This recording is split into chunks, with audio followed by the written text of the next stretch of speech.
ciidamada mujaahidiinta ah meel walba toogay lixda gobol ku sugan heegan baa la gelaya buuxa waa amarka dambaysa saraakiisha gudaha ku jirta ee taageersan mujaahidiinta diidaya dulmiga muuse iyo gurubkiisu wadaan heegan buuxa la galayo ciidanku waa amarka dambaysa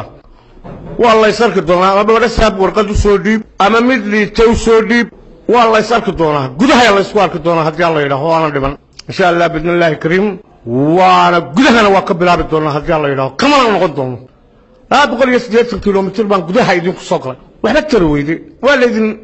karbaashaya haddii alla yidhaaho meel darar weyne degaankayga wey awalba maan weeran ciidamada deganna waan ku ogaa daalin baa soo galay nin daalina ceergaaba ka yimi taliye qaybeed lagu sheegay rag badan ku laayay wadanka isagaan beegsanay isaga ayaan weerarka ku beegsanayay weerar habeenimoha goobtu ku tiraa way cayinay waan kala garanayay awgalkaasi wuxuu dhacay mid habeenimoha mid dhalaareedna way isku arki doonaa haddii alla yidhaaho qolyahan leh qabaa'il baa la isdilaya iyo waxbaa la isdilaya waa tabahooda tii ceelif weyn ka dhacday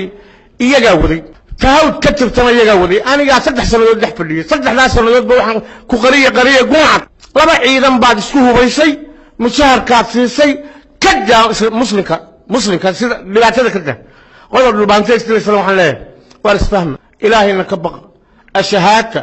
wadhigiina daadanaya joojiyo oo dadka isku kiindiraya annaga oge ha maqlina ina kaahinayo musabixi waxay sameynayaan ha maqlina annaga og inay sii fadhiyaan bay doonayaan inay mashaariic furaan bay doonayaan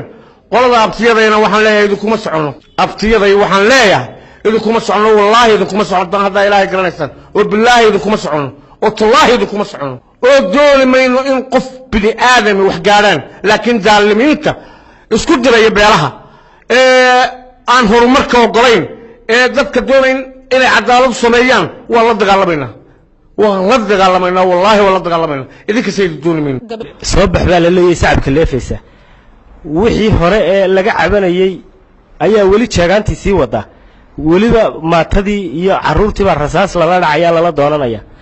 arrin xalay ceerigaabo ka dhacday oo aad u fool xun oo ciyaalkii hurdadii laga kiciyay oo dadkii waaweynaa sariirii ka dhaceen ayuu muuse iyo gruubkiisu sameeyeen waxaan isleeyahay haddaad muuse isleedahay hargeysaad ku leedaysaa ceerigaabo khalkhal geli oo ceerigaabo dagaal geli waxaan kuu sheegayaa inaanu hargeysana kula joogno ciidanka iyaguna kula joogaan halkan waxaan kala hadlayaa anigu inaan kanabtiga u ahay ee barasaabka gobolka Sanaag waxaan leeyahay abti keena carari doonaba abti la arkay ceerigaabo sugu imanaynaa warkaagii aad baan u dhuuxay habeen hore aad baan u dhageystay yaan abti lagaa waayeen arrinka